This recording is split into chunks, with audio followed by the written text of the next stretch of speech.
In this video, I will be showing you how to create product bundles on Shopify. First, you need to launch your Shopify application. Under Swagger Clothing, click Application, scroll down, and look for Product Bundles. Now, once it appears, all you have to do is to click this one and click the first one that appears. It says Bundler Product, and all you have to do is add the application by clicking this Add App here. So if you want to know more about this one, all you have to do is to scroll down and look and read for the instructions.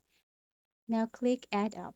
So in order to link this to application, all you have to do is to install the application here to access information with each other. Now here in the bundler settings, all you have to do is to click Classic Bundle, and then when you click the X one here, you must answer the questions, for example, the title, and when you scroll description, down, there are and lots of so on. questions here that you really need to answer.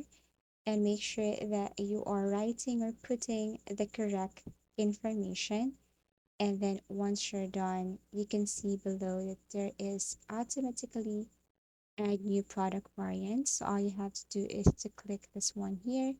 And then after that, scroll up and look for variant level and then click. So it will take you directly into this page which says you will be directed to Shopify in 2 minutes, where you will upgrade your bundle product. Now, once you're approved, all you have to do is to select a plan or a payment method. For example, I am going to choose PayPal. So all you have to do is to click PayPal, fill in the information, and once you're good at it, then you can now create product bundles on Shopify. That's how easy it is. Thank you for watching and see you in our next tutorial videos.